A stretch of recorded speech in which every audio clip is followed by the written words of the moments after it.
Welcome to today's little video on accounts.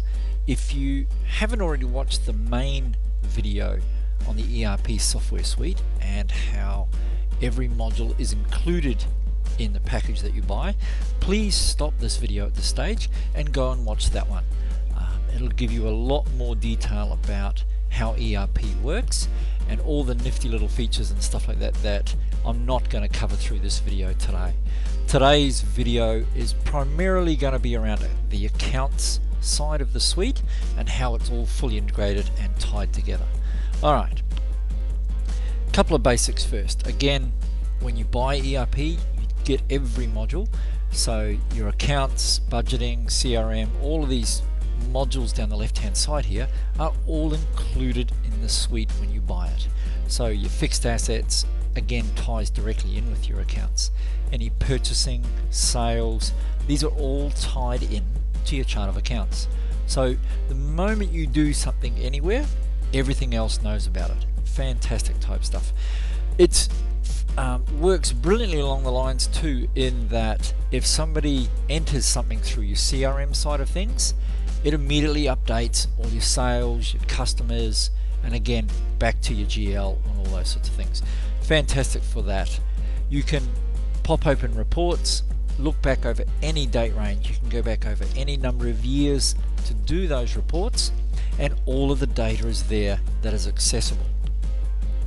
What we would recommend though is that if you come into your system, you're running accounts, that you lock the system down. You set what we call closing dates or lockdown periods, and that is you come into the system and you'll close the system off so that nobody can alter any transaction prior to these dates you set here. Now, if you do wish to alter transactions prior to those dates, you can simply alter these dates back, make the change, lock them back up again. The choice is yours. We recommend as part of that, when you're doing this, that you set what we call access levels. These are stuff or areas that you can control right throughout the program with every module within the system. You can control who has access to what and at what level they can run or do anything within the system. Logically, no access won't let them into it. Read only means they can only view the transaction, they can't create or change. Create and read is create the transaction. Once I save and print it, I can't alter it. I'd have to go to somebody with higher level, like so, either full without delete or full with delete, to alter that transaction that they've just made. We'd recommend that only one person has this level. Don't give it to everybody. I mean, the tool is there to use, but the recommendation would be one person who should know what they're doing should have this level. Alright, let me just save this. Alright, and I'll jump back into our accounts. Alright, when you look at your chart of accounts, you can view your chart of accounts in a number of ways. In tree mode, which is the one I like to use here, this gives you the ability to drill down into different areas like so. Or you can view it by turning this option off in list mode. Great for searching, sorting, all those sorts of things. You can do it in all sorts of ways. So let me jump back to tree mode. Either method will allow you to, when you look at any piece of data, to simply double click and zoom back to the original transaction that makes it up in the first place. So you can zoom back to absolutely everything. So when I'm looking at any sort of transaction, if I'm looking at this £1,235 here, if I double click, it'll zoom back to the original transaction that made it up, and there's the line entry for that one there. So jump back out again.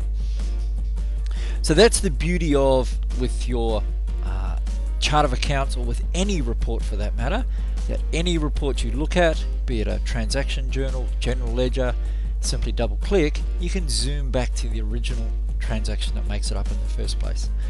Great for when you're doing things like your VAT. I'm ready to do the VAT, I pick the period that I want to do it for, hit refresh, it'll populate all my data like so. So depending on which period that I've worked in, I pick, refresh, and all my values pop in automatically. At this point I can simply print, or if I want to know what makes up this value here, simply double click and it'll zoom back to all the original transactions that make up that value inside my VAT. Simple as that. Let me jump back out. Alright, when you look at profit and loss, again, double click, zoom back to the original transaction.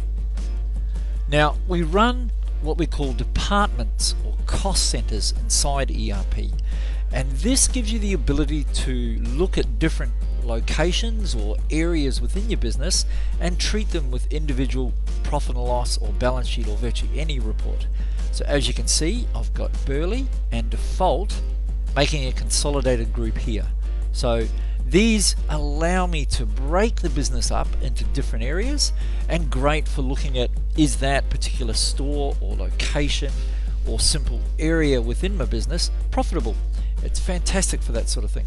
I can look at that on my P&Ls, balance sheets, or virtually any report that I want to run. I can simply choose which department or cost center I wish to do this particular report on. So I can take all sorts of choices on that. You've got things like a dashboard. This is something that'll pop open when you first turn the machine on, and it gives you a snapshot of your business in one simple little window. These are all drillable. I can go back to the detail that makes these up, and let me just scroll across like so, and give me a range of values, and again, drillable back to the original transaction. Same with my values down the bottom here. I've got graphs or value like so. These are customizable. I can drill back to literally anything that makes up this report like so. Let me jump back out. I can view that on my chart of accounts or my summary sheet like so. It's a simple snapshot of the business. Again, drillable. Simply drill back to whatever makes that up. This will take me right back to original transactions again like so. Jump back out. I can also run all sorts of options inside the P&Ls. When I do these, I can see them in different currencies if I like. So I can produce my report in pound and Australian in this choice. Doing that like this, I can view different values based on that. And all I need to do for that is simply turn on which currency I wish to view it in, or make my own. It's entirely up to you. You can view, you've got a huge range of currency options in there. You can make whatever choices you like to that. Now as part of that, you can run journals at any time. These can be based around anything you like. You can do cash flow forecasts, cash flow statements. I can literally produce just about any report on anything within the system here. I simply choose my dates. If I want to do the general ledger, simply double click, give myself some extra details, and there we go. I can change the dates at any time. Again, this is all real time. The moment I do anything in here or anybody posts anything, my GL is instantly updated, so the values post automatically. At any time, if I'm not too sure who's done what, I can pop open my audit trail here, expand it out, see all sorts of detail that's been altered or changed, at what time they did it, who did it, like so, and what they worked on, so the repairs module, appointments, invoices, whatever it may be. So the beauty of that is if I'm doing budgets and make any changes to my budgets, I can do budgets on jobs. I can look at my jobs at any time, do a job profitability on individual jobs. Fantastic stuff for if you take on slightly bigger projects. You can break them down into a cost. So if I look at Cook here, I can see every invoice, purchase order, repair, timesheet that's been written out, what the costs have been, what the income has been. In this case, I'm losing money, not good. But you can get a good feel for what's going on with any job that you can run with your simple job profitability type reports. So jumping back, same with my fixed assets. I've got a full fixed assets register in here. I'll just drill back into one. Again, I've got all sorts of information I can store, from warranties to insurances. These will pop up as reminders. I have multiple depreciation methods, from book value and tax. I can look at them as a straight line, declining, or no values as well. Again, all sorts of information that you can store there, disposals, customizable fields, and put notes in there and all that sort of thing. So let me jump back out, jump back over to our accounts, trial balance, run it at any time, like so. Now again, what I'm showing you here is just a very, very brief overview. This is by no means designed to suit your business. Give the guys and girls a call down at ERP. They'd be more than happy to come on site and give you a much more detailed presentation to suit your business specifically. I've just done a bit of an overview here, but they would be more than happy to sit with you and go into a lot more detail on virtually any area within the ERP software suite. Thanks for watching.